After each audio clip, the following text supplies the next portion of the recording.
প্রকৃতিং পরমাম স্বামী অদ্বৈতানন্দ। কালীরূপের তাৎপর্য। কালী কালো, কালীর বর্ণ কেন কালো তা শ্রী রামকৃষ্ণের কথায় আগেই উল্লিখিত। কালো বর্ণ দুরধিগম্যতার প্রতীক। কালীর বাইরের বর্ণ কালো, কিন্তু নিকটতম দৃষ্টিতে ভক্তের অন্তরে তিনিই চিৎ প্রভাময়ী, জ্ঞান ও ভাস্বরতায় উজ্জ্বলা। আবার তাঁর কালো রঙের আরও একটি রূপক ব্যাখ্যা আছে। অসুরদের প্রতি ক্রোধে তাঁর মুখমণ্ডল মসী বর্ণ, অর্থাৎ কালো হয়ে গেছে। কোপেন চাষা বদনং মসী বর্ণম ভূত্তদা। কিন্তু এই কোপ ও বেশ ভালো করে বুঝতে হবে। সন্তানের প্রতি মায়ের কোপ ও সাধারণ কোপ নিশ্চয়ই নয়। মায়ের কোপ বা ক্রোধ ও সন্তানের মঙ্গল হেতু।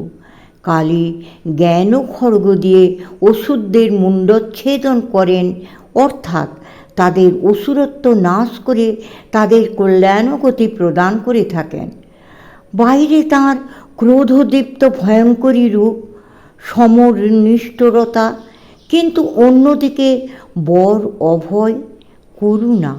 দুই হাতে তাই খড়গ ও নরমুণ্ড, কিন্তু অপর দুই হাতে সন্তানের প্রতি বরাভয়।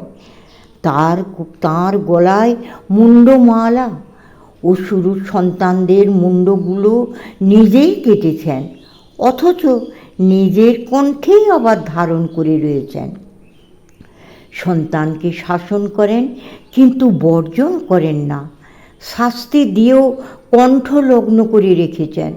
নিজের বুকে শোভা করে সঙ্গে নিয়ে ফেরেন। মুণ্ডমালিনী তাই দয়াময়ীও বটে, ভীষণা হয়েও স্নেহ পাগলিনী। কালী জগৎ জননী, বিশ্বপ্রসবিনী, তাই তো তিনি উলঙ্ঘিনী। প্রতি ক্ষণে যিনি অসংখ্য সৃষ্টি করে চলেছেন, পলে পলে যিনি প্রসব করে চলেছেন, অবিরাম জনননিরতা যে জননী, তাঁর আর বসন পড়ার অবসর কোথায়? তাই কালী উলঙ্গ, বিবসনা। মাত্র ত্রিগুণী যাঁর উপাধি, অন্য উপাধি বা বসনভূষণের অথবা অধিকন্তু আবরণের লেশও যাতে নেই, তিনি তো দিগ্বসনাই হবেন।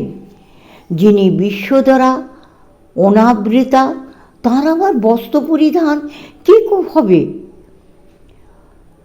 বিশ্বদরস্য বস্ত্রং কুতঃ রমস্য আভরণং কুতঃ।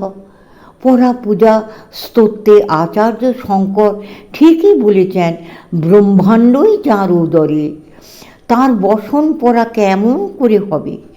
যিনি স্বয়ংই সৌন্দর্য স্বরূপ, তাঁর আবার কোন আবরণের প্রয়োজন?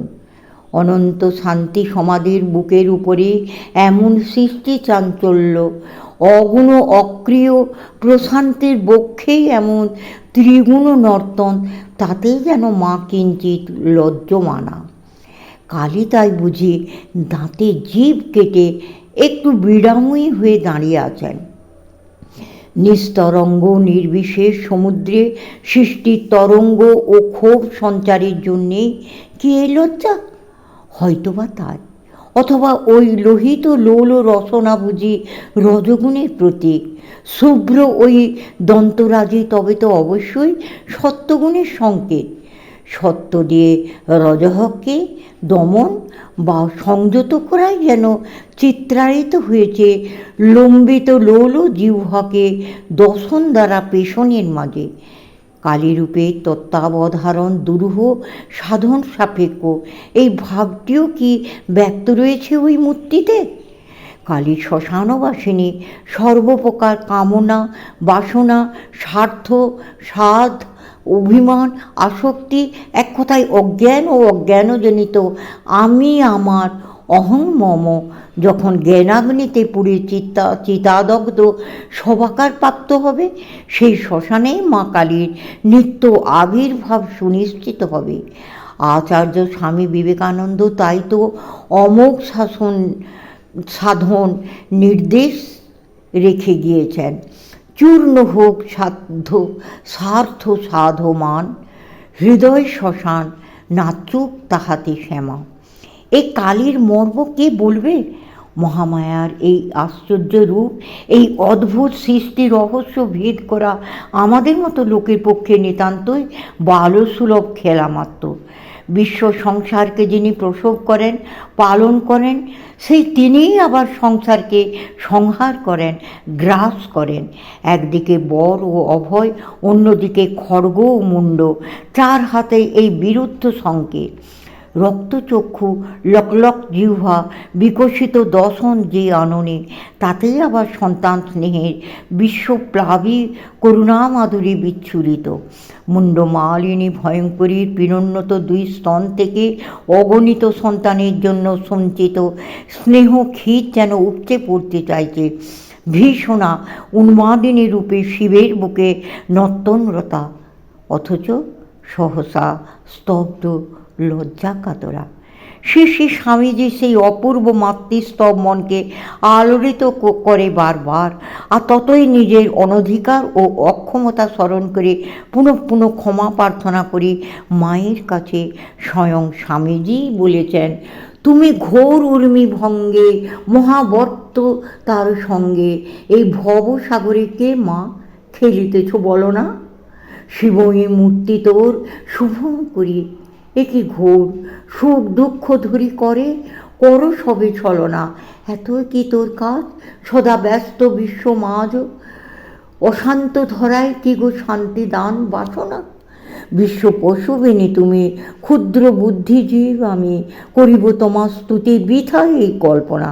সীমাহীন দেশকালে ধরিয়াছ বিশ্বজালে, তোমায় ধরিতে হাতে উন্মাদের বাসনা।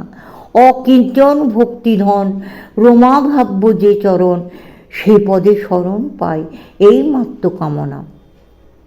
স্বামী বিবেকানন্দের অম্বাস্তোত্তমে স্বামী রামকৃষ্ণানন্দকৃত কাব্যানুবাদ স্বামীজির মূল শ্লোক দুটি এই: কাতন শুভে শিব করে সুখ দুঃখ হস্তে, আঘূর্ণিতং ভবজলং পবলোর্মি ভঙ্গুই, শান্তিং বিধাতুমেহ কিং বহুধা বিভোগাং, মাতঃ পর্যটন পরমাসি সদৈব বিশ্বে, কাম্বাসী বা ক গৃণনং মম হীন বুদ্ধে,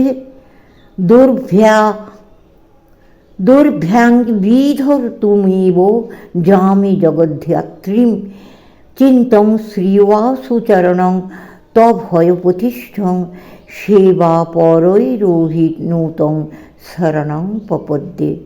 সমাপ্ত।